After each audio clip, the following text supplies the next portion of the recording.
আমি engineer Selima Khatun, instructor civil, Sylhet polytechnic institute, Sylhet. সবাইকে আজকের অনলাইন ক্লাসে স্বাগতম। আজ আমি সিভিল টেকনোলজি ফাউন্ডেশন ইঞ্জিনিয়ারিং সাবজেক্টের অ্যাঙ্কর এবং foundation on sand and non plastic soil নিয়ে আলোচনা করব। এই বিশেষ বিষয়টিগুলো শুধু আজকে তুলে ধরব।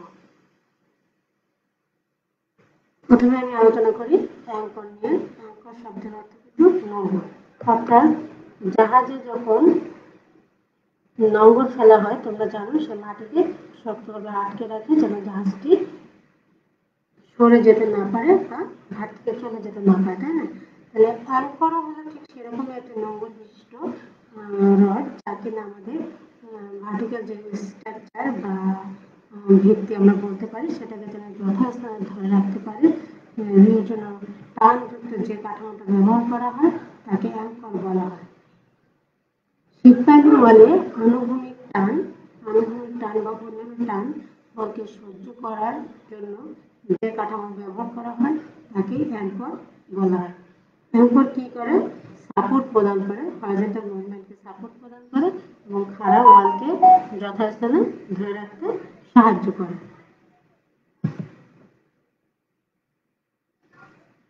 অ্যাঙ্কর কত প্রকার? অ্যাঙ্করকে আমরা 4 ভাগে ভাগ করেছিলাম। একটা হলো ডেডম্যান অ্যাঙ্কর, আর একটা হলো অ্যাঙ্কর ওয়াল, এবং 3 নম্বরটা হলো বেটার পাইল, এবং 4 নম্বরে দিয়েছিলাম এক্সিস্টিং স্ট্রাকচার। অ্যাঙ্কর বলতে আমি তোমাকে ভার্টিক্যাল যে মেম্বারটা আছে আমার সেটাকে হরিজন্টালি টেনে ধরার জন্য যে কাঠামোটা ব্যবহার করছি সেটাকে কিন্তু আমি অ্যাঙ্কর বলছি। সেই অ্যাঙ্করটা ডেডম্যান অ্যাঙ্কর বলতে সাধারণত টাই রডের সাথে টাই রড বা টেন্ডনের প্রান্তে অর্থাৎ ভার্টিক্যাল শীট পাইলের অপোজিটে অর্থাৎ মাটির ভিতরে যে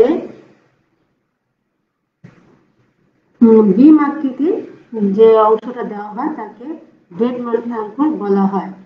আর অ্যাঙ্কর ওয়াল বা শীট পাইল বলা হচ্ছে টাই রডের প্রান্তে যদি একাধিকভাবে দেওয়া থাকে তাকে অ্যাঙ্কর শীট পাইল বলা হয়। আর ব্যাটার পাইল বলতে এখানে বোঝা আছে অনেক সময় বেটা অ্যাঙ্গেলে যে পাইল দেওয়া হয় সেটাকেও বেটা অ্যাঙ্গেল বলে, অথবা এটাকে যদি আমি বলি টি আকৃতির দুটি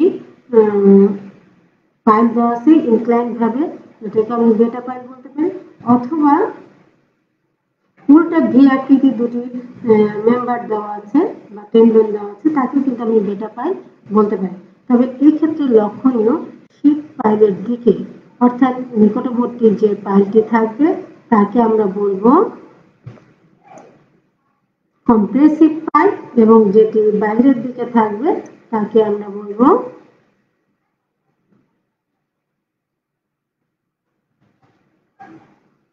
টেনসাইল পাইল।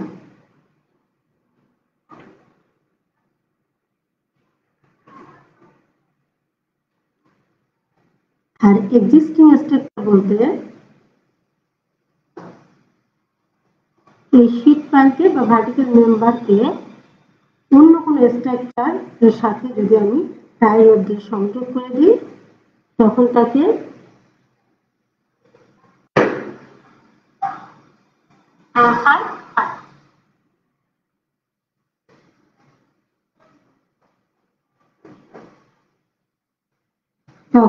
আমরা এক্সিস্টিং স্ট্রাকচার বলবো।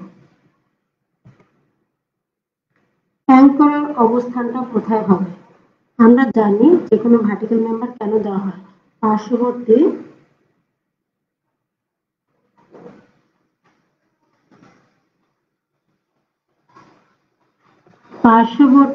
মাটি ধসে পড়ার যে একটা সম্ভাবনা থাকে এর জন্য কিন্তু আমরা ভার্টিক্যাল একটা মেম্বার দিই, তাই না? হয়তো বা দুই পাশের মাটির লেভেলের পার্থক্য থাকে, অথবা এক পাশে পানি এবং অন্য পাশে মাটি থাকে।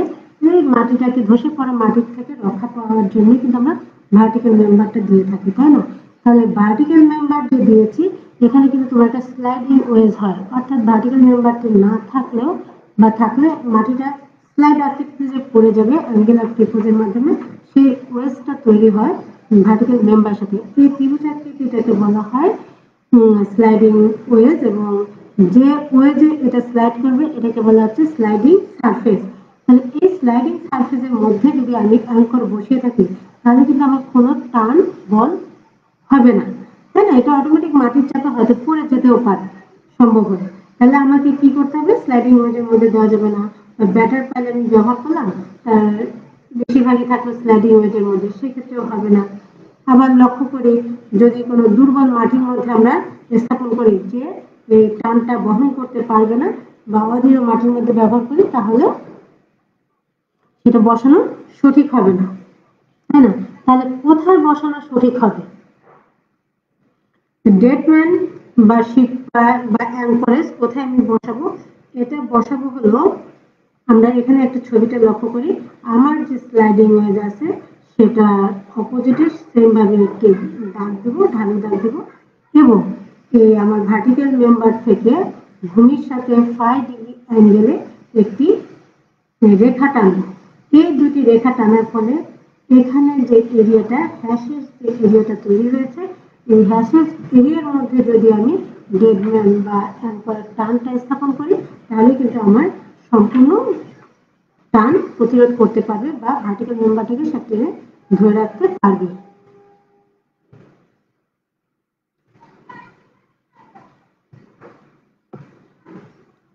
বালির মধ্যে অ্যাঙ্কর, এক্ষেত্রে কিন্তু আমরা ডেডম্যানের গভীরতাটাকে সাধারণত বড় হাতের এইচ এবং ভূপৃষ্ঠ থেকে ডেডম্যানের গভীরতাকে এইচ ধরে থাকি আর ডেডম্যানের দৈর্ঘ্যটাকে আমরা এল বিবেচনা করি। একটি ধারাবাহিক ডেডম্যানের সাধারণত এলটা এইচ এর চেয়ে অনেক বেশি হয়ে থাকে। আচ্ছা, বড় হাতের ছোট হাতের এইচ অর্থাৎ ডেডম্যানের গভীরতা এবং মাটি থেকে ডেডম্যানের গভীরতা এবং ডেডম্যানের উচ্চতার অনুপাত যদি 1/3 থেকে হাফ এর মধ্যে হয়ে থাকে সেক্ষেত্রে আমরা ভূপৃষ্ঠ থেকে ডেডম্যানের নিচ পর্যন্ত গভীরতাকে বড় হাতের এইচ বিবেচনা করি এবং ডেডম্যানের চরম ক্ষমতা বা ভারবহন ক্ষমতা নির্ণয়ের ক্ষেত্রে আমরা প্যাসিভ প্রেসার থেকে অ্যাক্টিভ প্রেসার বাদ দিয়ে পেয়ে থাকি। এবার আসি, এর অনুপাত যদি 5 এর চেয়ে বেশি হয়ে থাকে তাহলে প্যাসিভ প্রেসার ও অ্যাক্টিভ প্রেসার পার্থক্যের সাথে এর দৈর্ঘ্যটা গুণ দিতে হবে।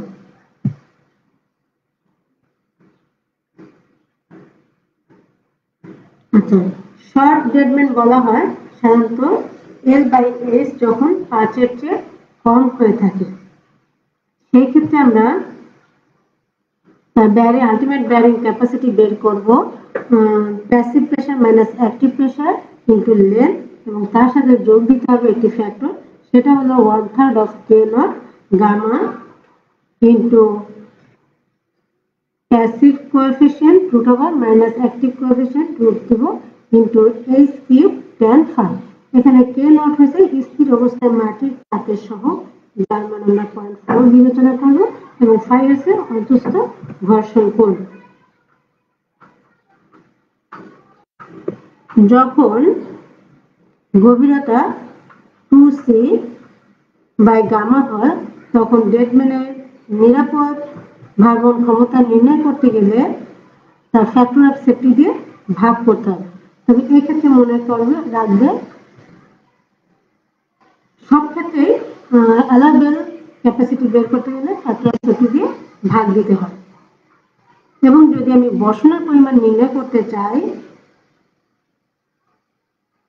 অ্যাঙ্করের কেন্দ্র পর্যন্ত দূরত্ব নির্ণয় করতে চাই সেক্ষেত্রে একক দৈর্ঘ্যের শীট পাইলের টানের পরিমাণ কি বলতে একক দৈর্ঘ্যের শীট পাইলের টানের পরিমাণ দিয়ে ভাগ করতে হবে।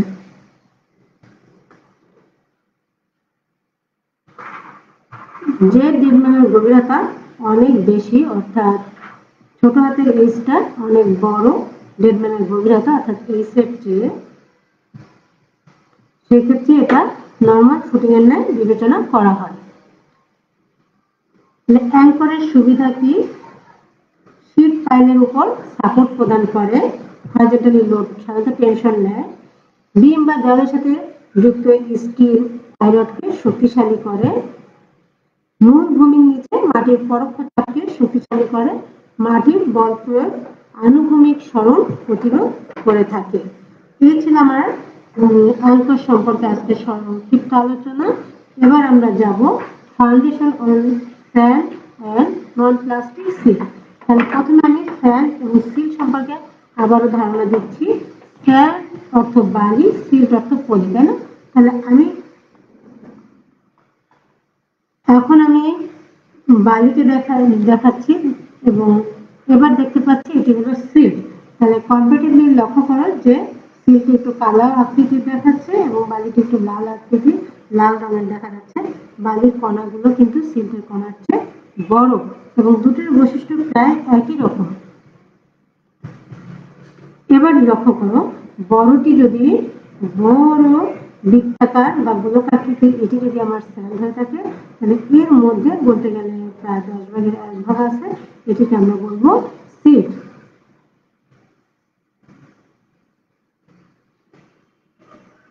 200 ভাগের 1 ভাগ বলা যায়, তাই না? এখানে সাইজ দেওয়া আছে। স্যান্ড হলো তোমার 2 মিলিমিটার থেকে 0.05 মিলিমিটার পর্যন্ত যেটি থাকবে সেটাকে আমরা স্যান্ড বলবো, এবং যেটি 0.002 মিলিমিটার থেকে 0.005 মিলিমিটার সাইজের থাকবে সেটাকে আমরা সিল বলবো। তাহলে স্যান্ড এবং সিল্ক নিয়ে আমাদের একই রকম, কিন্তু একটি মিহির এবং একটি তুলনামূলকভাবে বড়। এটি আমরা কিভাবে বুঝতে পারবো? সহজ একটা আমাদের ফিল্ড টেস্ট আছে। সেই ফিল্ড টেস্টটা হলো, আমরা মৃত্তিকা স্যাম্পল নিব, সেই স্যাম্পলটা একটা ছোট্ট কাঁচের জারের মধ্যে পানি দিয়ে গোলাবো। গোলানোর পরে সেটাকে স্থিরভাবে রেখে দেবো। রেখে দিলে দেখতে পাবো, যদি 1 মিনিটের মধ্যে যে লেয়ারটি পড়বে, আমরা স্টোনগুলো বাদই দিলাম, কিন্তু 1 মিনিটের মধ্যে যে লেয়ারগুলো পড়বে সেটাকে আমরা স্ক্যান করে নেব এবং 2 ঘন্টার কাছাকাছি সময়ের মধ্যে যেগুলো স্থগিত হবে বা বসে পড়বে সেটাকে আমরা সিল বলবো। এবং এরপরে পানি পরিষ্কার হতে 1 দিনের সময় লেগে যায়, যেটা সেটাকে আমরা সাধারণত কেলে বলে থাকি।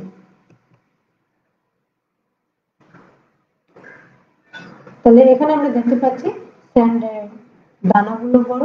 সম্ভবত একটি স্যান্ড থেকে আরেকটি স্যান্ডের মধ্যে যে ফাঁকা জায়গাটা বা ভয়েডের সৃষ্টি হয়েছে, একক আয়তনটা, ইন্ডিভিজুয়াল আয়তনটা বড়, এবং সিলটার দানা ছোট হবে, এর মধ্যবর্তী ফাঁকাগুলো কম্পারেটিভলি ছোট, যার জন্য আমরা স্যান্ডে হাই পোরোসিটি পেয়ে থাকি এবং লো ওয়াটার রিটেনশন, অর্থাৎ খুব দ্রুত সময়ে ওয়াটার থেকে পানিটা বের হয়ে যেতে পারে এবং ব্যালেন্সটা খুব বেশি হয়।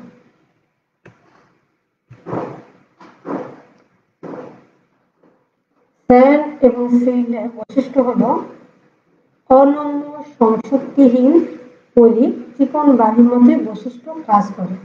এটা নমনীয় নয় বা প্লাস্টিক নয়, আঠালো নয়, সংশক্তিহীন পলির ন্যায় এটি কাজ করে। ভারবহন ক্ষমতা বেশি পাওয়া যায়, কারণ আমি তোমাদেরকে বলেছিলাম বালি সবচেয়ে শুষ্ক অবস্থায় এবং সবচেয়ে সিক্ত অবস্থায় যখন থাকে সবচেয়ে বেশি ভারবহন ক্ষমতা থাকে এবং সবচেয়ে বেশি ঘনত্ব প্রাপ্ত হয়ে থাকে, যার জন্য এটা বৃত্তির জন্য কিন্তু খুবই উপযোগী। ফলে বসানোর পরিমাণটাও কম হয়ে থাকে, শেয়ারিং স্ট্যান্ড বেশি পাওয়া যায়, সহজে দূরবদ্ধ করা যায়। বালি দূরবদ্ধ করা কিন্তু সহজ বলতে হলে এর মধ্যে আমরা যত বেশি পানি ঢেলে গুঁড়ো করতে পারবো তত সহজেই বালিটাকে দূরবদ্ধ করা যায়। কম্পনজনিত কারণে বর্ষণের মান বেশি হয়ে থাকে। দূরবদ্ধ করার একটা পদ্ধতি হলো, যদি একেবারে আমাদের শুষ্ক বালি হয়ে থাকে সেক্ষেত্রে আমরা কম্পনের সাহায্যে কিন্তু বালিটাকে বসাতে পারি, যদি সমসত্ব মাটি হিসেবে কাজ করে।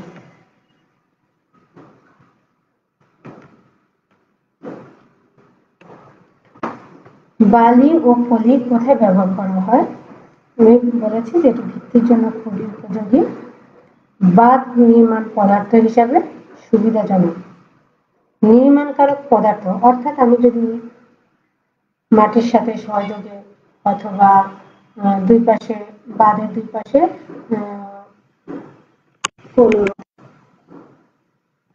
ছিদ্রবিহীন কোনো পদার্থ দিয়ে দিই, তার মাঝে কিন্তু আমি বালিটা ব্যবহার করতে পারি, বা কংক্রিটের মধ্যে কিন্তু বালি খুব বেশি ব্যবহার করা হয়, তাই না? বা ইটের ওয়াল করতেও বালিতে অনেক ব্যবহার করতে হয়। পদার্থ হিসাবে খুব সুবিধাজনক। শেষ দেওয়াল, বেসমেন্ট দেওয়াল, ব্যাকফিল পদার্থ হিসাবে বেশ সুবিধাজনক।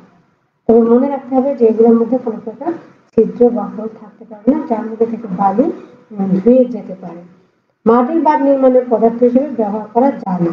লক্ষ্য করো, বাঁধ নির্মাণের পদার্থ হিসেবে সুবিধাজনক বলেছিলাম, আর এখন বলছি মাটির বাঁধ নির্মাণ পদার্থ হিসেবে ব্যবহার করা যায় না। কারণ কি, মাটির বাঁধ কিন্তু আমরা নর্মালি মাটি দিয়ে তৈরি করে থাকি, তাই না? সেক্ষেত্রে যদি আমি মাটির সাথে বালি মিক্স করি অথবা শুধুমাত্র বালি দিয়ে থাকি, তাহলে বাঁধ মানে কি? অবশ্যই পাশে পানি আছে অথবা বালিয়ে বাতাস বাতাস আছে, তাই না?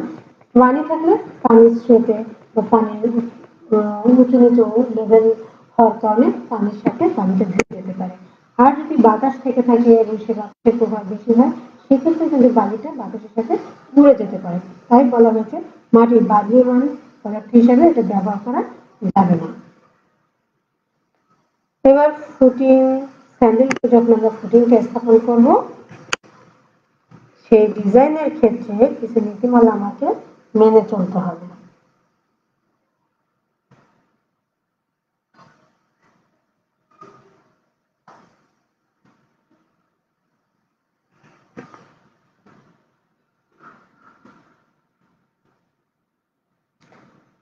আর লক্ষ্য করো, পাশে আমি একটি কার্ভ দিয়েছি, সেটা হরিজন্টালি বোঝানো হয়েছে সয়েল প্রেশার এবং ভার্টিক্যালি বোঝানো হয়েছে তোমার সেটেলমেন্ট। এখানে যে ডটেড লাইনটা দেওয়া হয়েছে, এখান থেকে কিন্তু আমি আমার অ্যালাউড সেটেলমেন্টটা বুঝতে পারি যে কতটুকু আমার গ্রহণযোগ্য। হ্যাঁ, আমরা জানি যে সাধারণত আড়াই সেন্টিমিটার বা 1 ইঞ্চি পর্যন্ত সেটেলমেন্টটা আমরা গ্রহণযোগ্য হিসেবে বিবেচনা করে থাকি। তাহলে লক্ষ্য করো, যখন এটা হলো আমার এ কার্ভ, এটি হলো এ কার্ভ অর্থাৎ ন্যারো ফুটিং। যে ফুটিংটা সরু হবে তার জন্য সে নির্দিষ্ট লোড নেওয়ার পরে বা পর্যাপ্ত সেটেলমেন্ট তার যতটুকু নেওয়া সম্ভব হওয়ার পরে আমার সেফটি আসার পূর্বেই সে কিন্তু মাটিতে দেবে যাবে, অর্থাৎ তাকে আর আমরা গ্রহণযোগ্য হিসেবে বিবেচনা করতে পারি না। ইন্টারমিডিয়েট উইথ ফুটিং এর ক্ষেত্রে লক্ষ্য করি, এটা সেটেল হতে হতে আমাদের পর্যাপ্ত পরিমাণ যাবে এবং আরো কিছুদিন যাওয়ার পরে নিচের দিকে বসা শুরু করে দিবে। এবং ওয়াইড ফুটিং এর ক্ষেত্রে লক্ষ্য করি, যা কিনা বসানোর পরিমাণ বেশি থাকে, হার বেশি থাকে, তবে সে কিন্তু একই হারে বসন হতে থাকে। লোড সেটেলমেন্ট কার্ভ দেখানো হলো। এক্ষেত্রে স্বল্প চওড়া ফুটিং এর ক্ষেত্রে মাটির প্রকৃত চাপের অল্প পরিবর্তনে বসনের পরিবর্তন বেশি হয়, ফলে বেয়ারিং ক্যাপাসিটির ব্যর্থতা হিসেবে বিবেচনা করা হয়। আর চওড়া ফুটিং এর ক্ষেত্রে চাপের অল্প পরিবর্তনে বসনের পরিবর্তন কম হয়, ফলে বেয়ারিং ক্যাপাসিটির ব্যর্থতা সংঘটিত হতে পারে।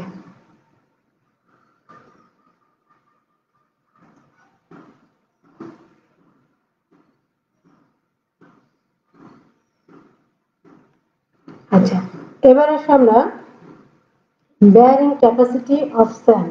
স্যান্ড যাই বলি আমরা, এটা স্যান্ড বলি আর মাটি বলি, এটা তো আমাদের একটা ভিত্তি লোড স্থানান্তরের জায়গা, তাই না? তাহলে এই ক্ষেত্রে কিন্তু আমরা তারজালির সূত্রটা নিয়ে আসবো এবং তারজালির সেই ছবিটা লক্ষ্য করো, যা কিনা আমাদের ভিত্তি ছিল একটা ফুটিং ছিল, যার প্রস্থ বি এবং এই প্রস্থের গভীরতা ছিল উপরে 47 মাটি থেকে ডিএফ গভীরতা। এই গভীরতায় যখন আমি এক্ষেত্রে স্যান্ডের উপর স্থাপন করেছি, তাহলে দেখি আমাদের ভিত্তির নিচে বি প্রস্থে বরাবর নিচে যে 3000 কেজি ওয়েজ অ্যাক্টিভ ওয়েস্টটা তৈরি হয়েছে, এটি আমার ভিত্তি নিয়ে কাজ করবে, তাই না? ভিত্তি যে পরিমাণ বসে যাবে, এই ওয়েস্টটাও সেই পরিমাণে বসে যাবে। আর তার পাশে লগারিদমিক কার্ভ দিয়ে যে ত্রিভুজটা তৈরি হয়েছে, এটাকে বলা হচ্ছে প্লাস্টিক ইকুইলিব্রিয়াম বা রেডিয়াল শেয়ার্ডের। এটি কিন্তু নিম্নমুখী এবং পার্শ্ব দুটিতেই কাজ করে থাকে এবং একেবারে ডান পাশে অথবা বাম পাশে অর্থাৎ ফুটিং এর বাহিরের পাশে যে ত্রিভুজাকৃতির ওয়েস্টটা আমরা দেখতে পাচ্ছি, এটাকে আমরা বলবো প্যাসিভ জোন, যা কিনা শুধুমাত্র দ্বিতীয় জোনটাকে প্রতিহত করতে কিছুটা সাহায্য করে এবং যখন সম্ভব না হয় সে পার্শ্ব এবং উপর দিকে সরণ ঘটিয়ে থাকে। তাহলে এইটা যেহেতু আমি এটা এই সূত্রে আমরা অ্যাপ্লাই করব, তাহলে এই ক্ষেত্রে আমাদের আলটিমেট বেয়ারিং ক্যাপাসিটি সমান সমান আমরা বলতে পারি gamma DF into plus 0.5 gamma B N gamma. এখানে এন কি এবং এন গামা তো ফাইয়ের মাধ্যমে নির্ণয় করতে হবে, যা কিনা অ্যাঙ্গেল অফ শেয়ারিং ডিসটেন্স নামে পরিচিত। তবে আমরা এগুলো একটি চার্টের মাধ্যমে পেয়ে থাকি, তাই না? আচ্ছা, যখন আমরা নিট বেয়ারিং ক্যাপাসিটি বের করব তখন কিন্তু আমাদেরকে সারচার্জটা বাদ দিতে হবে। যে পাশে যে অতিরিক্ত মাটি আছে এটাকে সারচার্জ বলা হয়। তাহলে আমাদের আলটিমেট বেয়ারিং ক্যাপাসিটি থেকে মাইনাস গামা ডিএফ যদি দিই তখনই আমরা নিট বেয়ারিং ক্যাপাসিটি পেয়ে যাব। এবং অ্যালাউবেল ক্যাপাসিটি পেতে গেলে আমাকে নিট বেয়ারিং ক্যাপাসিটিকে ফ্যাক্টর অফ সেফটি দিয়ে ভাগ দিতে হবে।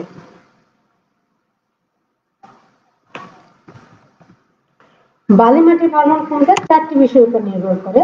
প্রথমত ভূগর্ভস্থ পানিতলের অবস্থা, অর্থাৎ পানিতলটা যদি ভিত্তির থেকে তার গভীরতা অনেক গভীরে থাকে সেক্ষেত্রে কোনো প্রভাব পড়বে না, কিন্তু ভিত্তির যে গভীরতা তার গভীরতার মধ্যে থাকে সেক্ষেত্রে কিছুটা প্রভাব ফেলবে, এবং ভিত্তির লেভেলে যদি আতঙ্ক তাহলে বিশেষভাবে প্রভাবিত করবে ভাঙন ক্ষমতার ক্ষেত্রে।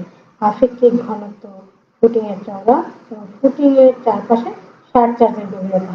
লক্ষ্য করি এখানে যে সারচার্জটা আছে সে কিন্তু এই 3 নম্বর জোনটাকে একটা চাপ প্রয়োগ করছে, কিন্তু এখানে না থাকার কারণে সে কিন্তু এই চাপটা প্রয়োগ করতে পারছে না। যাই হোক, এবার আমরা র্যাফট ফাউন্ডেশন নিয়ে আলোচনা করব। র্যাফট বা ম্যাট বলা হয়। র্যাফট আর ম্যাট যাই বলুক না কেন এটা একটি পার্টির আকৃতি। পার্টি অর্থাৎ কি, আমি যে বিল্ডিংটা তৈরি করব তার নিচে ইন্ডিভিজুয়াল শুটিং তৈরি না করে বা কলাম না দিয়ে সম্পূর্ণটাকে একটি পার্টির ন্যায় আরসিসি স্ল্যাব তৈরি করে তার উপরে আমরা ফুটিং না ডাইরেক্ট কলাম স্থাপন করতে পারি। এটাকে আমরা ম্যাট ফাউন্ডেশন বলি। তার আলটিমেট বেয়ারিং ক্যাপাসিটির জন্য আমরা সূত্র ব্যবহার করে থাকি gamma DF into -1 plus 0.5 gamma B N gamma. তবে এটা সাধারণত আমরা অ্যালোবেলটা বের করে ফেলি 0.22 n ton per feet square, যখন n ইকুয়াল টু 5 to 50। এই ক্ষেত্রে n কিন্তু আমাদের পেন্টেশন নাম্বারটাকে বোঝানো হয়েছে। র্যাফটের চওড়া বৃদ্ধিতে বা মাটির আপেক্ষিক ঘনত্বের মান বৃদ্ধির ফলে মাটির নেট চরম ভাঙন ক্ষমতা দ্রুত বৃদ্ধি পেয়ে থাকে। র্যাফটের শেয়ার ব্যর্থ হয় না, কারণ সে সম্পূর্ণটাই একটি স্ল্যাব। র্যাফটের নিচের বালিতে পীড়নের মান তুলনামূলকভাবে অনেক বেশি। অসম বসন কম হয়, ফলে র্যাফটের উপর মাটির চাপ দ্বিগুণ হয়ে থাকে। আমরা ওয়াটার টেবিলের কথা বলেছিলাম, এখন সেটা নিয়ে আরেকটু আলোচনা করি। ওয়াটার টেবিলের উপর বালির মধ্যে ফুটিং বা র্যাফট ভিত্তি এর জন্য মুক্তভাবে খনন কার্য করা যায়। সকল অবস্থায় 1:1.5 হারে ঢাল করে স্থিতিশীল রাখতে হয়। অল্প গভীরতায় বালি স্তরের উপর কাদামাটির ক্ষেত্রে খাড়া ঢাল প্রদান করা সুবিধাজনক। ওয়াটার টেবিলের নিচে যদি আমার বৃহৎ খননের প্রয়োজন হয়, লক্ষ্য করি একটা আমার ওয়াটার টেবিল আছে, কিন্তু এখানে আমার বড় বেশ গভীরে খনন করতে হবে, তাহলে কি করতে হবে, আমাকে ডি ওয়াটারিং করতে হবে।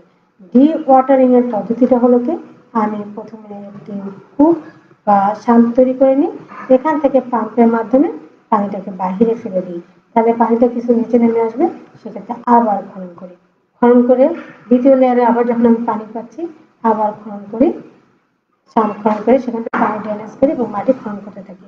এভাবে পর্যায়ক্রমে ওয়াটার লেভেল নামিয়ে নামিয়ে মাটি খনন করতে হবে। আর যদি সেক্ষেত্রে আমি জানি না কি পরিমাণ পানি আসবে, কি পরিমাণ পানি আসতে হবে, কি পরিমাণ ড্রেনেজ করতে হবে, এটা কিন্তু একটা সময়ের সাথে সম্পর্কযুক্ত। তাই আমাকে যথেষ্ট যন্ত্রপাতি প্রয়োজনে পর্যাপ্ত সংগ্রহ করে রাখতে হবে। তবে মাটির ভেদ্যতা জানলে এ সম্পর্কে কিছুটা আইডিয়া রাখা যাবে। আর এটি যদি খনন সম্ভব না হয় তাহলে কিন্তু আমরা ড্রেজিং এর মাধ্যমে, অর্থাৎ জেট ওয়াটার ড্রেজিং বা পাম্পের ড্রেজিং এর মাধ্যমে, অর্থাৎ পানি সহযোগে ড্রেজ করে বালিটাকে আমরা আউট করে দিতে পারি। এখানে দেখো যখন একটি ঢালু এরিয়া থাকবে সেক্ষেত্রে আমরা কিভাবে পাম্প করবো, মাটি খনন করবো। এক্ষেত্রে সেই একই কথা, ওয়াটার লেভেলটাকে পর্যায়ক্রমে নিচে নামিয়ে নিয়ে আসতে হয়েছে, তাই না? আচ্ছা, আমরা এটা করলাম। আচ্ছা, পায়ার আমি কিভাবে পানির নিচে স্থাপন করব? কেশন অথবা ওপেন শ্যাফটের মাধ্যমে পায়ার নির্মাণ করা হয়। মধ্যম থেকে বেশি নিবিড় বালিতে ওয়াটার টেবিলের নিচে ওপেন শ্যাফটের মাধ্যমে খনন কাজ করতে হলে শাফট থেকে পাম্পের মাধ্যমে পানি নিষ্কাশন করতে হয়। ওপেন কেশন সাধারণত ব্রিজ পায়ারের ক্ষেত্রে ব্যবহার করা হয়। ড্রেজিং এর মাধ্যমে কেশনের মধ্যে থেকে বালি অপসারণ করা হয়। এই কথাগুলো আমি আগেও তোমাদেরকে বলেছি। বালিতে পাইলের ব্যবহার।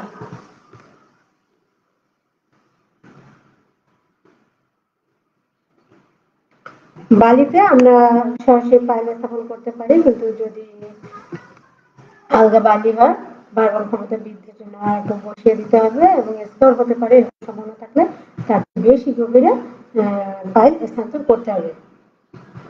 নিবিড় বালিতে আঘাত দিয়ে পাইল বসানো সুবিধাজনক। সম্পূর্ণ নিবিড় বালি হলে পাইল প্রবেশ করানো সম্ভব হয় না। প্রতিবন্ধক বিন্দু থেকে যে ক্ষেত্রে আমার দেখা যাচ্ছে প্রতিবন্ধকতা সৃষ্টি হয়ে গেছে সেক্ষেত্রে আমি আরেকটু পেন্টেশন করবো। এর ফলে স্কিন ফ্রিকশনের মাধ্যমে কিছুটা লোড বহন করে থাকে। লোড টেস্টের মাধ্যমে পাইলের লোড বহন ক্ষমতা হিসাব করা হয়ে থাকে। লোড সেটেলমেন্ট কার্ভ অঙ্কন করে বালির স্তর সম্পর্কে আমরা জানতে পারি। পাইল বসানোর পূর্ব মুহূর্ত পর্যন্ত গৃহীত লোড দিয়ে কিন্তু আমরা ডিজাইনটা করে থাকি। Compaction pile. কম্প্যাকশন পাইল কি? আলগা বালির মধ্যে এই পাইল বসানো হলে ভয়েড কমে বালি দৃঢ়বদ্ধ হয়ে থাকে। সাধারণভাবে ভারী পেপারযুক্ত পেপার, অর্থাৎ যার পাতা একটু চ্যাপ্টা পায়, ফুটটা খুব কার্যকরী এবং খরচ কম হয়ে থাকে। ফুটিং এর উপর কাঠামোর অবস্থান করতে হলে একসাথে অনেকগুলো পাইল বসাতে হয়। অনুরূপভাবে গ্রুপের অন্যান্য পাইলগুলো বসানো হয়ে থাকে। লোড টেস্টের মাধ্যমে পাইলে প্রকৃত ভারবহন ক্ষমতা পাওয়া যায়। চিকন বালি বা সিল্টে পাইল বসানোর ক্ষেত্রে পোর ওয়াটার বেশ একটা প্রভাব ফেলে, কারণ সেই ঊর্ধ্বমুখী একটা চাপ দেয়, তাই না? কণার মধ্যে কার্যকরী চাপ হ্রাস পায়, ফলে শেয়ারিং রেজিস্ট্যান্স হ্রাস পেয়ে থাকে। এ সময় মাটি তরলে পরিণত হয়ে যায়। পূর্বে বসানো পাইলে পার্শ্বীয় স্থানান্তর ঘটে এবং পরে উপর দিকে উঠে আসতে চায়। এর জন্য ভারী পাইলের ক্ষেত্রে ব্যবহার করতে হবে। নিবিড় বালিতে পাইল বা পায়ার বসানোর ক্ষেত্রে কলামের ন্যায় কাজ করে থাকে।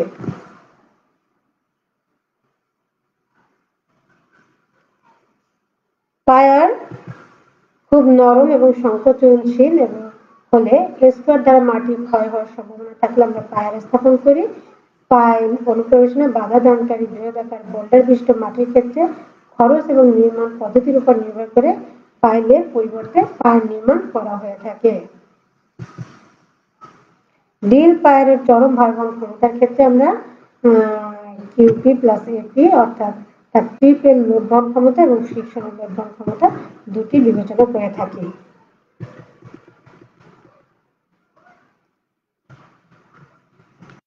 এবং অ্যালাওয়েবল বেয়ারিং ক্যাপাসিটি নির্ণয়ের ক্ষেত্রে আমরা 0.22 n² b w gamma plus 0.67 into 100 plus n² df w Q সূত্রটি ব্যবহার করে থাকি, যেখানে m ইকুয়াল টু আদর্শ পেনিট্রেশন সংখ্যা, b তে পায়ারের মাপ এবং df স্কয়ার লেভেলের নিচে ভিত্তির গভীরতা এবং w কিউ এবং w গামা হচ্ছে ওয়াটার টেবিল সংশোধনের সহগ হিসেবে বিবেচনা করা হয়। এছাড়াও নিরাপদ ভারবহন ক্ষমতাটা আমরা এই সূত্রের সাহায্যে ব্যবহার করে থাকি। এই ছিল আমার পায়ার, পাইল, বালি এবং সিল্টের মধ্যে বসানো নিয়ে আলোচনা, এবং প্রথমে আমি অ্যাঙ্কর নিয়ে আলোচনা করেছি। যদিও তোমরা তোমাদের আগে পরবর্তী ক্লাস থেকে দেখতে পাবে।